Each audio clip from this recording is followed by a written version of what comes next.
नमस्कार, आप सभी देख रहे हैं न्यूज कैपिटल एक्सप्रेस। आइए रुक करते हैं आज की खबर की ओर। बड़ी मुश्किलें काम न आया, सुप्रीम कोर्ट का दावा। कोर्ट को गुमराह कर बढ़ाना चाहता था समय, लेकिन विधान न्यायाधीश ने पकड़ी गलती। साबित हुआ लोन लेना 50 लाख का लोन विधायक आरिफ मसूद और उनकी पत्नी पर काम न आई।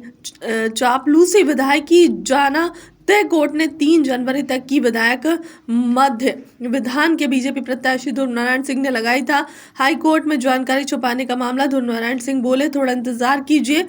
जबलपुर से वाजिद खान की खास रिपोर्ट। इस प्रकरण की जो पृष्ठभूमि ये है कि आरिफ मसूद का जो चुनाव है उसको चुनौती दी गई है वहाँ के जो प्रत्याशी थे भाजपा के ध्रुव नारायण सिंह द्वारा।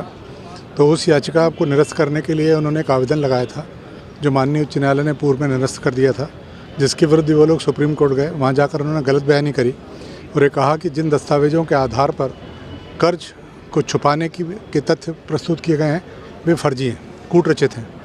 माननीय सर्वोच्च न्यायालय ने उस पूरे प्रकरण को नीचे वापस अग्रेषित भेज दिया था और कहा था कि आप इन तथ्यों का साक्ष्य लिखकर इनके बारे में जानकारी प्राप्त करें कि क्या वास्तव में कूट रचित दस्तावेज हैं अथवा नहीं।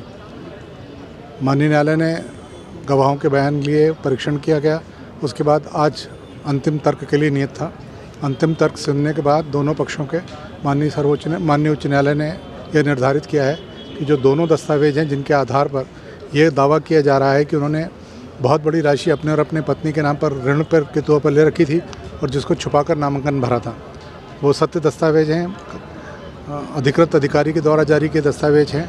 और माननीय सर्वोच्च उच्च न्यायालय ने यह भी निर्धारित किया है कि जो आपत्तियां उठाई जा रही हैं पूर्व में निर्धारित हो चुकी हैं, अब उसमें नए सिरे से विचार करने की आवश्यकता नहीं है और उनके आवेदन को और उनकी उठाई गई आपत्ति को निरस्त कर दिया है। और माननीय न्यायालय ने विस्तृत आदेश में उन तथ्यों का भी उल्लेख किया है जिनके कारण जो आरिफ मसूद का पक्ष है उसने इस निराकरण को विलंबित किया है।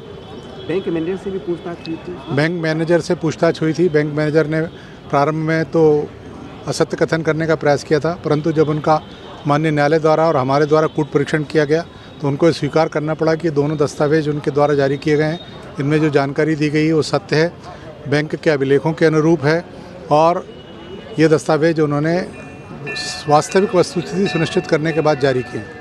इन सारी गवाही को ध्यान में रखते हुए उसका पाठन करने के बाद माननीय न्यायालय ने ये होल्ड कर दिया है कि ये जो दस्तावेज हैं वो उनके जो व्यापारिक उपक्रम है उसके अंतर्गत जारी किए गए, सक्षम व्यक्ति ने जारी किए गए और रिकॉर्ड के अनुरूप हैं, तो उनको कतई भी कूट रचित नहीं माना जा सकता। तो सर इसमें क्या इनकी विधायकी खतरे में जा सकती है? विधायकी क्या अगर प्रकरण में अंतिम में ये तय पाया गया और ये निर्धारित होता है कि इनने जानबूझकर जो इनके खिलाफ बहुत बड़ी मात्रा में ऋण राशि और एनपी अकाउंट हैं इनके और इनकी पत्नी के नाम पर आरिफ मसूद साहब के, तो निश्चित तौर पर ये करप्ट प्रैक्टिस के दोषी ठहराए जाएंगे और तदनुसार फिर इनकी विधायकी जाएगी।